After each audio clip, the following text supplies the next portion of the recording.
There are many times in life when we might be excused for wondering, what was God thinking? When things go wrong, or when we see something that seems utterly out of place in the world, it's natural to try coming up with some reasonable explanation for why things are the way they are. In this week's Parsha, we don't have to guess at God's thoughts. The Torah records them for us.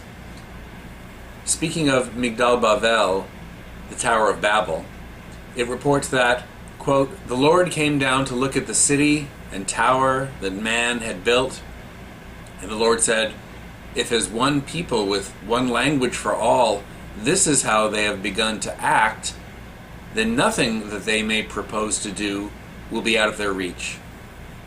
Let us then go down and confound their speech there, so that they shall not understand one another's speech." Wow. This verse is not only the Torah's explanation for why there are so many languages in the world, despite our having come from a common pair of ancestors, it also gives us a rare glimpse into the mind of God, if that can be imagined. Usually, God's words are recorded as part of a dialogue with a human being. We know what God said to someone because they heard it. We can then assume a transmission of those words down through the ages from one generation to another.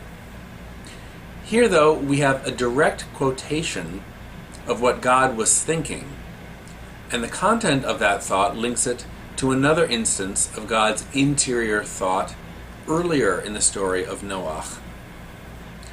At the end of last week's Parsha, the Torah describes God's reaction to the wickedness in the world before the flood. Quote, "The Lord saw how great was man's wickedness on earth, and how every plan devised by his mind was nothing but evil all the time.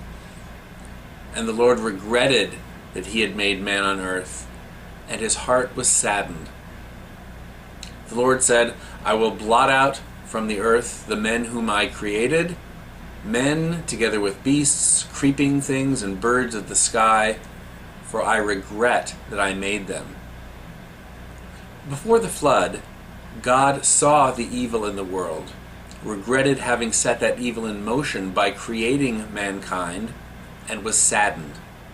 No one is reported as hearing the words of doom that God utters there, just as no one is said to hear God's words about the Tower of Babel in the Parsha in Noakh. Using similar language, each of them report God's regret, and then how God was going to intervene in human history to move us to the next stage in that history.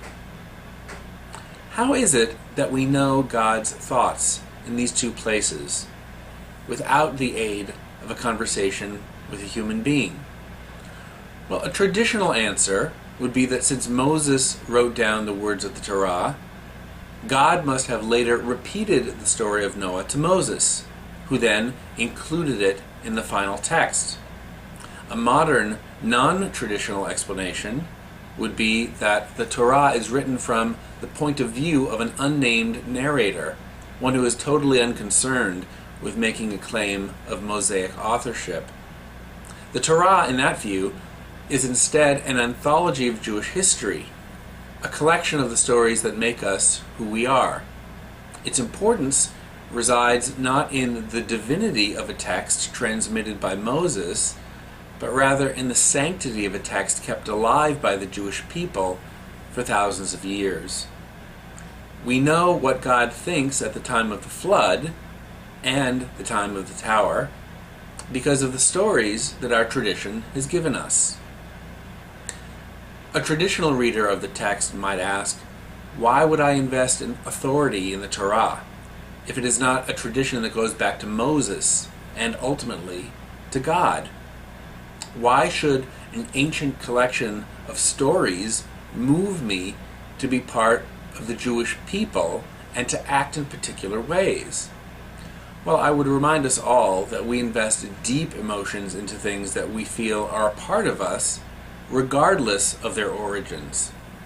It's not only possible for the people, say, of Detroit or St. Louis to rejoice, cheer, and even cry when their teams get to the postseason, even those residents who are not originally from those cities, and even though practically none of the players are from those towns themselves.